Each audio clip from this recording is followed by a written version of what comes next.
Hello students, chemistry में हम लोग पढ़ रहे हैं लेसन ठोस अवस्था, द सॉलिड स्टेट, और हम उसकी परिभाषा पढ़ चुके हैं। और ठोस अवस्था की जो विशेषताएं हैं यानी जो गुण हैं वो हम पढ़ चुके हैं। और फिर बंधन के आधार पर ठोसों का वर्गीकरण, और उसमें ठोस 4 प्रकार के होते हैं। उन 4 प्रकारों में से जो पहला प्रकार है आणविक ठोस, वो हम पढ़ चुके हैं। और आणविक ठोस के भाग चल रहे थे। अध्रुवीय आणविक ठोस हम पूरा कर चुके हैं, और अब बारी है ध्रुवीय आणविक ठोस यानी पोलर मोलिकुलर सॉलिड। ध्रुवीय आणविक ठोस, पोलर मोलिकुलर सॉलिड। तो इन ध्रुवीय आणविक ठोसों को हम कैसे परिभाषित करेंगे?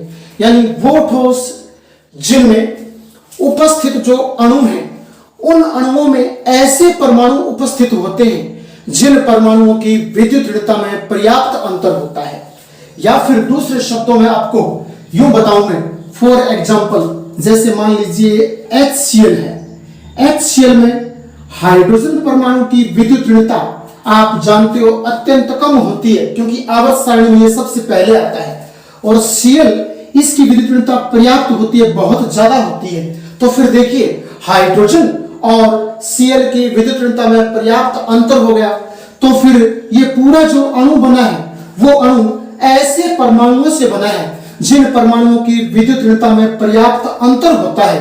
तो फिर ऐसे पर्याप्त अंतर वाले जो परमाणु हैं और उनसे बने हुए जो अणु हैं, उन अणुओं को ध्रुवीय अणु कहा जाता है। कहने का अर्थ, विद्युत ऋणता में पर्याप्त अंतर होने के कारण 2 ध्रुव बन जाते हैं, 2 पोल बन जाते हैं। एक पोल धनावेशित होता है, एक पोल ऋणावेशित होता है, इसलिए इसको ध्रुवीय कहा जाता है। कैसे? कि विद्युत ऋणता में पर्याप्त अंतर होने से जिसकी विद्युत ऋणता अधिक होती है वह बंध के इलेक्ट्रॉन को अपनी ओर खींच लेता है। जैसे HCl में Cl की विद्युत ऋणता H से अधिक होती है, तो Cl क्या करता है? Cl बंध के इलेक्ट्रॉन को अपनी ओर खींच लेता है। अपनी ओर खींच लेने से इस Cl पर तो ऋणावेश आ जाएगा, और H इलेक्ट्रॉन दे देगा तो उस पर धनावेश आ जाएगा। तो इस प्रकार देखिए, 2 ध्रुव बन गए, 2 ध्रुव, 2 पोल बन गए जो धनावेशित और ऋणावेशित हैं। तो 2 पोल बन जाते हैं। 2 पोल बनने के कारण ही ये ध्रुवीय कहलाते हैं। कहने का अर्थ, ऋणता अधिक होने के कारण बंध के इलेक्ट्रॉन अधिक ऋणता वाले परमाणु की ओर चले जाते हैं, जिससे बंध टेढ़ा मेढ़ा हो जाता है, विकृत हो जाता है। फलस्वरूप बंध में ध्रुवीयता उत्पन्न हो जाती है। तो पर्याप्त विद्युत ऋणता में अंतर वाले ऐसे परमाणुओं से मिलकर बने हुए अणु जिस आणविक ठोस का निर्माण करते हैं उन्हें ध्रुवीय आणविक ठोस कहा जाता है। दोबारा फिर सुन लीजिए कि ऐसे यौगिक अथवा अणु जिनमें उपस्थित परमाणुओं की विद्युत ऋणता में पर्याप्त अंतर होता है, तो ऐसे परमाणुओं के मिलने से और बनने वाले अणुओं के परस्पर संयोग करने से जो ठोस बनते हैं उन्हें ध्रुवीय आणविक ठोस कहा जाता है। एक बात और याद रखना इनमें विशिष्ट, इनमें प्रबल द्विध्रुव अनन्य क्रिया होती है। कहने का अर्थ, धनावेश और ऋणावेश 2 पोल बन गए, 2 ध्रुव बन गए। तो धनावेश ऋणावेश को खींचेगा, ऋणावेश धनावेश को खींचेगा, तो 2 ध्रुवों के बीच में यानी द्विध्रुव यानी ये वाला ध्रुव इसको और ये वाला ध्रुव इसको, तो पूरे अणु में 2 ध्रुव बन गए। तो मैं बोलूंगा द्विध्रुव अनन्य क्रिया, यानी ये आपस में इंटरडिपेंडेंट है, कि इसमें 2 ध्रुव बन जाने यानी धनावेश और ऋणावेश बन जाने के कारण ये एक दूसरे पर इंटरडिपेंड हो गए हैं। तो डिपेंड होने के कारण ही और इसमें इसे कहा गया है अनन्य क्रिया। तो इसमें द्विध्रुव अनन्य क्रिया पाई जाती है, ये बात आपको याद रखनी है। और इसके एग्जाम्पल की बात करूं तो HCl हो गया, SO2 भी इसमें आता है, और आपके क्लोरोफॉर्म भी इसी श्रेणी में आता है। क्लोरोफॉर्म में जो 3 क्लोरो है, हेलोजन है, इनकी विद्युत ऋणता में पर्याप्त अंतर होता है कार्बन और H से। SO2 में S की ऋणता कम होती है और O की ऋणता ज्यादा होती है। तो ये बातें आपको याद रखनी है। तो HCl, SO2 और CHCl3 इस ध्रुवीय आणविक ठोस के उदाहरण हैं। अगर इनकी विशेषताओं की बात करें तो याद रखना ये मुलायम होते हैं और विद्युत के कुचालक होते हैं। ये HCl, SO2, CHCl3 इनकी बात कर रहा हूं कि कमरे के ताप पर बोलूंगा, कमरे के ताप पर ये मुलायम होते हैं और विद्युत के कुचालक होते हैं। परंतु अगर इनमें जल मिला दिया जाए, पानी मिला दिया जाए तो इनका जलीय विलयन बन जाएगा और जलीय विलयन विद्युत का सुचालक हो जाएगा। इसकी सबसे बड़ी विशेषता यही है। आणविक ठोस की अगर आपको कोई विशेषता पूछे कि आणविक ठोस की एक विशेषता लिखिए, यह प्रश्न पूछा जा सकता है, अच्छा प्रश्न बनता है, क्योंकि यह सबसे हटकर एक विशेषता इसमें पाई जाती है जो औरों में नहीं है। वो विशेषता कौन सी है? वो विशेषता ये कि ये कमरे के ताप पर, याद रखना, विद्युत के कुचालक होते हैं, परंतु जब इनमें जल मिला दिया जाता है तो ये विद्युत के सुचालक बन जाते हैं। जल मिला देने पर विद्युत के सुचालक होते हैं और स्वयं जिसमें जल ना मिलाओ, जब ये शुद्ध अवस्था में होते हैं तो विद्युत के कुचालक होते हैं। तो मैं यही बोलूंगा, ये शुद्ध अवस्था में तो विद्युत के कुचालक होते हैं, लेकिन इनका जलीय विलयन विद्युत का सुचालक होता है। इतनी बात आपको याद रखनी है। और ये बता चुका हूं, कमरे के ताप पर ये द्रव अथवा गैसीय अवस्था में होते हैं, परंतु निम्न ताप पर जब ताप अत्यंत कम कर दिया जाता है तो ये ठोस अवस्था में आ जाते हैं। इतनी सी सामान्य सी बातें आपको याद रखनी है। फिर इसके बाद यानी 2 नंबर के बाद और अब 3 नंबर जो इसमें अंतिम होता है, आणविक ठोसों के 3 भाग होते हैं। पहला भाग अध्रुवीय, दूसरा भाग ध्रुवीय और तीसरा भाग होता है हाइड्रोजन बंध युक्त आणविक ठोस। कौन से ठोस है? हाइड्रोजन बंध वाले आणविक ठोस। तो हाइड्रोजन बंध युक्त आणविक ठोस या हाइड्रोजन बंध वाले आणविक ठोस एक ही बात है। हाइड्रोजन बंध युक्त आणविक ठोस, नाम से पता चल रहा है, ऐसे आणविक ठोस जिनमें उपस्थित परमाणुओं के बीच आपको हाइड्रोजन बंध मिलेगा तो उन्हें हम हाइड्रोजन बंध युक्त आणविक ठोस बोलेंगे। एक खास बात आप याद रखना, इनमें एक तरीका होता है याद करने का। आपको याद रखना है FON, फोन आपको याद रखना है। ये याद रख लोगे तो आपको हाइड्रोजन बंध युक्त आणविक ठोस याद हो जाएंगे। यानी ऐसे ठोस जिनमें FO तथा N परमाणु पाए जाते हैं, ऐसे ठोस जिनमें या तो आपको केवल F परमाणु मिलेगा या आपको केवल O परमाणु मिलेगा या आपको केवल N परमाणु मिलेगा। तो ऐसे परमाणुओं से निर्मित जो ठोस होंगे वो ठोस हाइड्रोजन बंध युक्त आणविक ठोस कहलाएंगे। और याद रखना, पूरी रसायन विज्ञान में ये 3 ऐसे परमाणु हैं जिनकी विद्युत ऋणता बहुत अधिक होती है। F की विद्युत ऋणता पूरी आवर्त सारणी में सबसे अधिक होती है, 2 नंबर पर O की होती है, 3 नंबर पर घटते क्रम में N परमाणु की होती है। तो ये 3 परमाणु सर्वाधिक विद्युत ऋणता वाले होते हैं आवर्त सारणी में। और ये सर्वाधिक विद्युत ऋणता वाले परमाणु जिन अणुओं में उपस्थित होते हैं उन अणुओं को हम हाइड्रोजन बंध युक्त आणविक ठोस कहते हैं। फॉर एग्जाम्पल अगर आपको बताऊं, एक द्रव पदार्थ होता है HF जो कि पानी जैसा होता है। हाइड्रोजन फ्लोराइड देखने पर पानी जैसा रंगहीन होता है। ये कहने का अर्थ इसमें ना कोई गंध होती है ना इसमें कोई विशिष्ट और सुगंध होती है। तो ये आपके ना कोई कलर रखता है तो इसे रंगहीन कहा जाता है, यानी पानी जैसा जो होता है तो उसे रंगहीन कहा जाता है। तो ये HF हाइड्रोजन फ्लोराइड रसायन विज्ञान में पानी जैसा होता है और इसमें कोई रंग और गंध नहीं होती है। और याद रखना, ये हाइड्रोजन बंध युक्त आणविक ठोस है क्योंकि H और F की विद्युत ऋणता में पर्याप्त अंतर है। पर्याप्त अंतर है तो कहने का अर्थ ये F बहुत अधिक ऋणता वाला है, H अत्यंत कम ऋणता वाला है। तो अब इनके मध्य और हाइड्रोजन बॉन्ड बन जाएगा। हाइड्रोजन बॉन्ड याद रखना, रसायन विज्ञान में हाइड्रोजन बॉन्ड को डॉट से दर्शाते हैं, ये पहचान है। हाइड्रोजन बॉन्ड को हमेशा डॉट से दर्शाया जाता है, ये बात आप याद रखना। तो HF भी हाइड्रोजन बंध युक्त आणविक ठोस है, क्योंकि HF में देखो F परमाणु आ रहा है, FON में से कोई एक परमाणु आ सकता है। जैसे एक एग्जांपल और लूं, H2O, बताओ इसमें O परमाणु नहीं आ रहा क्या?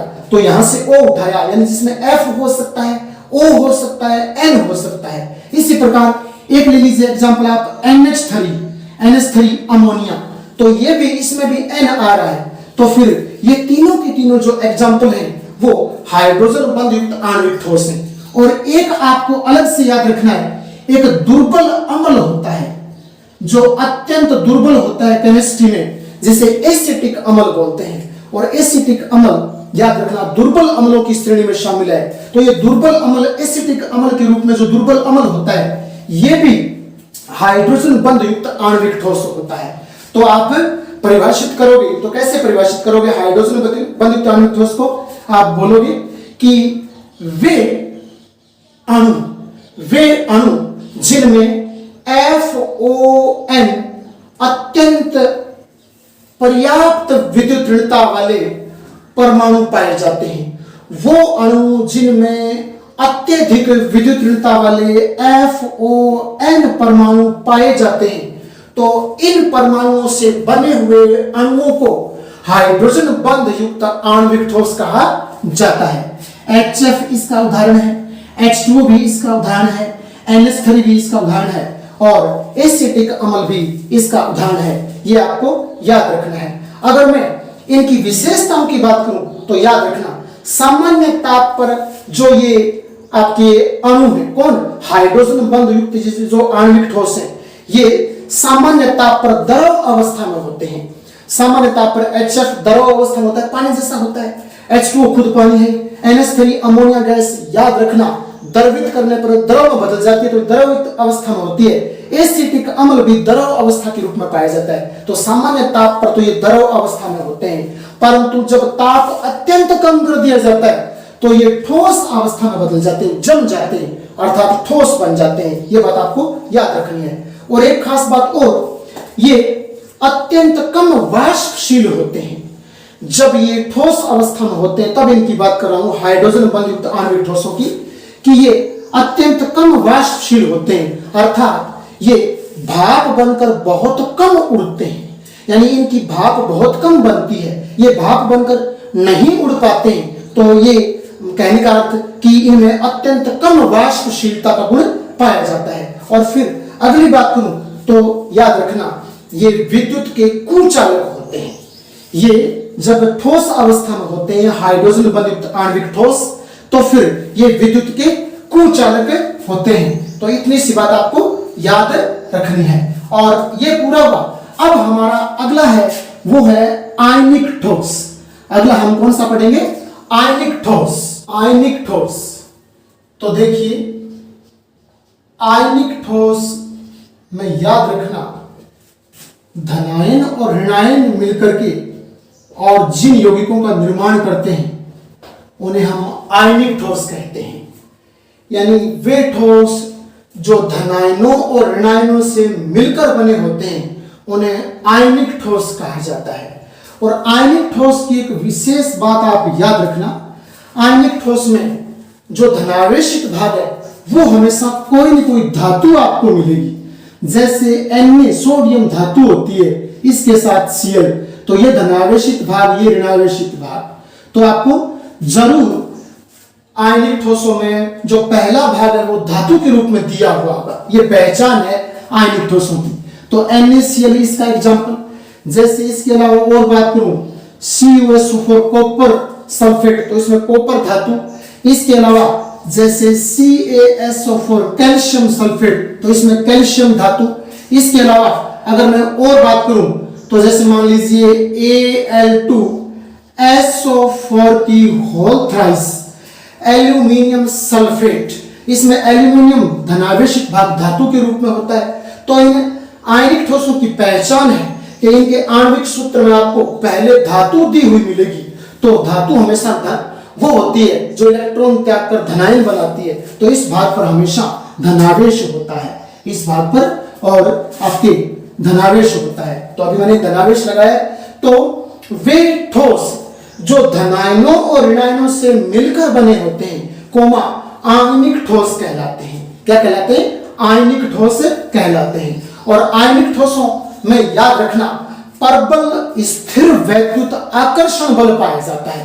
कहने का अर्थ, एक साइड में धातु और एक साइड में कोई ऋणावेशित भाग होगा, तो फिर दोनों के बीच में एक स्ट्रॉन्ग, एक मजबूत और एक आकर्षण बल बन जाएगा, जो धनावेश को ऋणावेश से, ऋणावेश को धनावेश से बांधे रखेगा, और उस धनावेश को ऋणावेश से, ऋणावेश को धनावेश से बांधे रखने वाले बल को स्थिर वैद्युत आकर्षण बल कहा जाता है। स्थिर वैद्युत आकर्षण बल, तो इनमें परबल स्थिर वैद्युत आकर्षण बल पाया जाता है। ये आयनिक ठोस की विशेषता है। आयनिक ठोस की विशेषता क्या है? इनमें परबल स्थिर वैद्युत आकर्षण बल पाया जाता है। ये बात आपको याद रखनी है। अगर मैं इनके गुणों की बात करूं तो आपको याद रखना है कि आयनिक ठोस, नाम से पता चला ठोस, आयनिक ठोस विद्युत के कुचालक होते हैं, विद्युत के कुचालक होते हैं, परंतु गलित अवस्था में, द्रवित अवस्था में जब इनको मतलब पिघला दिया जाता है, इनको द्रवित कर दिया जाता है, ये पिघल जाते हैं, तो फिर इनमें आयन बन जाते हैं, और आयन बन जाने की वजह से ये विद्युत के सुचालक होते हैं। तो गुणों में आपको याद रखना है, गुण और इंपॉर्टेंट है कि आयनिक ठोस ठोस अवस्था में विद्युत के कुचालक होते हैं, परंतु गलित अवस्था में जब ये गल जाते हैं, परंतु गलित अवस्था में ये विद्युत के सुचालक होते हैं, क्योंकि गलित अवस्था में इनमें धनायन और ऋणायन बन जाते हैं, और वो धनायन और ऋणायन धारा का प्रवाह करते हैं। ये इतनी सी बात आपको याद रखनी है। फिर एक खास बात, इनकी विशेषता एक प्रकार से गुण है, और आपको याद रखना है कि आयनिक ठोस, याद रखना, भंगुर प्रकृति के होते हैं। ये एग्जाम में पूछा भी गया है कि आयनिक ठोसों की भंगुर प्रकृति पर टिप्पणी लिखिए, ऐसा प्रश्न पूछा गया है। तो भंगुर प्रकृति क्या होती है वो मैं थोड़ा सा आपको एक्सप्लेन कर देता हूं, आप समझिए क्या होता है।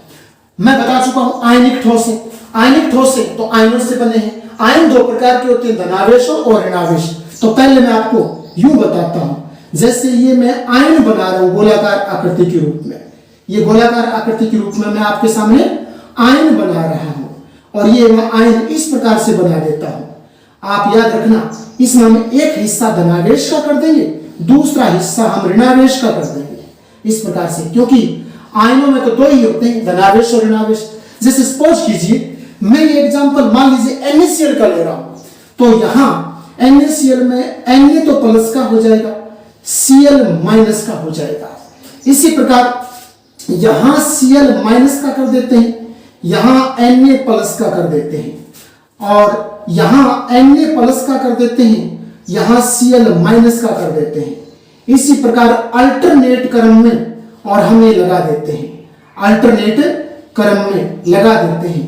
तो अब देखना आप, जब आप इनको अल्टरनेट क्रम में लगा दोगे तो देखना कि व्यवस्था कैसे बनी है। देखिए जैसे मैं आपको बता रहा हूं, जैसे ये Na धनावेशित भाग इधर तो इस ऋणावेशित भाग से जुड़ जाएगा, और ये Na इधर इस ऋणावेशित भाग से जुड़ जाएगा, या फिर यूं बोल दूं मैं, ये धनावेशित भाग इधर इस ऋणावेशित भाग से जुड़ जाएगा, और ये धनावेशित भाग इस प्रकार से यूं इससे जुड़ जाएगा।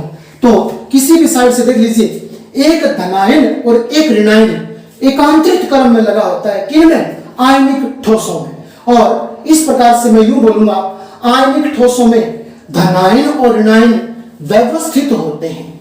आयनिक ठोसों में धनायन और ऋणायन एक निश्चित क्रम में व्यवस्थित होते हैं, परंतु जब इन पर कोई बाह्य चोट लगाई जाती है, यानी एक्सटर्नल मतलब आप इनको हर्ट करोगे, चोट लगाओगे इन पर, बाह्य कोई बल लगाओगे इन पर, तो फिर ये निश्चित व्यवस्था और अस्त व्यस्त हो जाती है, निश्चित व्यवस्था अस्त व्यस्त हो जाती है, जिससे यौगिक टुकड़ों के रूप में टूट जाता है। और यौगिक का, आयनिक यौगिक का इस प्रकार से चोट लगाने पर और टुकड़ों के रूप में टूट जाना भंगुर प्रकृति कहलाता है। तो मेरी बात उम्मीद करता हूं समझ आई होगी। आयनिक ठोसों की सबसे बड़ी विशेषता क्या होती है कि ये भंगुर प्रकृति के होते हैं। कैसे? आयनिक ठोसों में धनायन और ऋणायन निश्चित क्रम में एक दूसरे के साथ बंधे हुए होते हैं और व्यवस्थित होते हैं। अतः इन पर जब कोई बाह्य बल लगाया जाता है तो ये निश्चित आयन अस्त व्यस्त हो जाते हैं, जिससे और आयनिक यौगिक टुकड़ों में टूट जाता है और आयनिक यौगिक का टुकड़ों में टूट जाना भंगुर प्रकृति कहलाता है। और चोट लगाने पर कैसे होता है? जैसे चोट लगाने पर सपोज कीजिए यहां आपने चोट लगा दी इस पर, तो क्या होगा? ये सोडियम धनावेशित भाग और आगे खिसक जाएगा और यहां इस सीएल के स्थान पर आ जाएगा, यानी ये वाला हिस्सा तो बाहर निकल जाएगा और ये वाला हिस्सा थोड़ा आगे खिसक जाएगा। तो धनायन के सीध में यहां सोडियम धनायन आ जाएगा, धनायन के सीध में सोडियम धनायन आ जाएगा और ऋणायन के सीध में यानी क्लोराइड ऋणायन एक दूसरे के सीध में आ जाएंगे और समान आवेश वाले परमाणु आप जानते हो प्रतिकर्षित करते हैं। तो जब चोट लगाई जाएगी तो ये परत खिसक जाएगी, आगे खिसक कर यूं बाहर निकल जाएगी। तो ये धनायन यहां इस धनायन सोडियम के सीध में यहां आ जाएगा, यहां आ जाएगा तो समान धनावेश को धनावेश प्रतिकर्षित करेगा, प्रतिकर्षित करेगा तो यौगिक बिखर जाएगा और यौगिक का इस प्रकार बिखरना भंगुर प्रकृति कहलाता है। ये बात आपको याद रखनी है। अच्छा प्रश्न है, आपको याद रखना है। तो आयनिक ठोस याद रखना, वे ठोस जो धनायन और ऋणायनों से मिलकर बने होते हैं आयनिक ठोस कहलाते हैं। उदाहरण NaCl, CuSO4, CaSO4, Al2SO4 की होल थराइस, इससे ये सारे के सारे आयनिक ठोसों के एग्जाम्पल हैं। आयनिक ठोस बता चुका हूं कि आयनों से मिलकर तो बने होते हैं और इनके मध्य प्रबल स्थिर वैद्युत आकर्षण बल पाया जाता है। और खास बात कि ये ठोस अवस्था में विद्युत के कुचालक होते हैं, परंतु गलित अवस्था में जब इनको गार लिया जाता है, पिघला दिया जाता है किसी विलायक में डाल करके, तो फिर आयन स्वतंत्र हो जाते हैं। धनायन और ऋणायन आयन बन जाते हैं सॉल्यूशन में और आयन बन जाने से वो आयन धारा का प्रवाह करते हैं। तो फिर गलित अवस्था में ये ठोस विद्युत का प्रवाह करते हैं, अर्थात विद्युत के सुचालक होते हैं द्रव अवस्था में। और याद रखना इनकी प्रकृति, आयनिक ठोसों की प्रकृति भंगुर होती है और भंगुर प्रकृति में आपको बता चुका हूं कि इनमें धनावेश और ऋणावेश एक निश्चित क्रम में व्यवस्थित होते हैं। अतः जब इन पर कोई बाह्य चोट लगाई जाती है तो धनायन और ऋणायन अपना स्थान छोड़ देते हैं और समान आवेश एक दूसरे के सीध में आ जाते हैं और वो समान आवेश एक दूसरे को प्रतिकर्षित करते हैं। फलस्वरूप यौगिक बिखर जाता है और यौगिक के बिखरने कोई उस आयनिक ठोस की भंगुर प्रकृति कहा जाता है। इतनी सी सामान्य बातें आपको याद रखनी और आयनिक ठोस थोड़ा सा इंपॉर्टेंट भी है, आप याद रखना। ठोसों का अगला प्रकार है धात्विक ठोस। आप याद रखना, सामान्य सी बातें के बारे में कुछ बातें वो याद रखना कि जो ठोस धातुओं से मिलकर बने होते हैं धात्विक ठोस कहलाते हैं। सबसे सरल परिभाषा, वो ठोस जो धातुओं से मिलकर बने होते हैं धात्विक ठोस कहलाते हैं। ये बात आपको याद रखनी है। याद रखना धात्विक ठोसों में मुक्त इलेक्ट्रॉन पाए जाते हैं। धात्विक ठोसों में मुक्त इलेक्ट्रॉन पाए जाते हैं। मुक्त इलेक्ट्रॉन पाए जाने के कारण ही और धातुएं हैं वो विद्युत की सुचालक होती हैं। मुक्त इलेक्ट्रॉन पाए जाने के कारण ही धात्विक ठोस है वो विद्युत के सुचालक होते हैं। ये सामान्य सी बात आपको याद रखनी है। और एक खास बात ये कि धात्विक ठोस में मुक्त इलेक्ट्रॉन इतने ज्यादा होते हैं कि उनका एक समुद्र बन जाता है, सागर बन जाता है। कि धात्विक ठोसों में मुक्त इलेक्ट्रॉन बहुत अधिक संख्या में होते हैं और उनका एक समुद्र बन जाता है और उस धात्विक इलेक्ट्रॉन के समुद्र पर अर्थात उन मुक्त इलेक्ट्रॉनों पर और जब विद्युत क्षेत्र लगाया जाता है तो इलेक्ट्रॉन निम्न विभव से और उच्च विभव की ओर प्रवाहित होने लगते हैं। मैं बता रहा हूं धात्विक ठोसों में सर्वाधिक संख्या में मुक्त इलेक्ट्रॉन पाए जाते हैं और इन मुक्त इलेक्ट्रॉनों पर जब कोई विद्युत क्षेत्र आरोपित किया जाता है, विद्युत क्षेत्र लगाया जाता है, तो ये इलेक्ट्रॉन निम्न विभव से उच्च विभव की ओर प्रवाहित होने लगते हैं और इन इलेक्ट्रॉनों के ठीक विपरीत दिशा में धारा प्रवाहित होने लगती है। मुक्त इलेक्ट्रॉन जिस दिशा में प्रवाहित हो रहे हैं उससे ठीक विपरीत दिशा में इनमें धारा प्रवाहित होती है। तो ये सामान्य सी बातें आपको याद रखनी है। और अगर विशेषताओं की बात करें धात्विक ठोसों की, तो धातुएं तने होती हैं। आप यूं कह सकते हो धात्विक ठोस तने होते हैं। तने का मतलब कि इनको खींच करके तार बनाए जा सकते हैं। और धात्विक ठोस आघात वर्धनीय होते हैं, यानी धात्विक ठोसों को कूट पीट कर चद्दर के रूप में ढाला जा सकता है। और धात्विक ठोसों की एक खास बात, जब आप धात्विक ठोसों पर चोट लगाओगे तो चोट वाले स्थान पर वो आपको चमकते हुए दिखाई देंगे कुछ देर के लिए। तो इसका मतलब धात्विक ठोस चमक उत्पन्न करते हैं, यह सबसे बड़ी बात है। तो धात्विक ठोस तने होते हैं, अर्थात खींचकर इनके तार बनाए जा सकते हैं। धात्विक ठोस आघात वर्धनीय होते हैं, अर्थात इनको कूट पीट कर लंबी चद्दरों के रूप में ढाला जा सकता है। और धात्विक ठोसों में चोट लगाने पर उनमें धात्विक चमक पाई जाती है। इतनी सी सामान्य बातें धात्विक ठोस के बारे में आपको याद रखनी।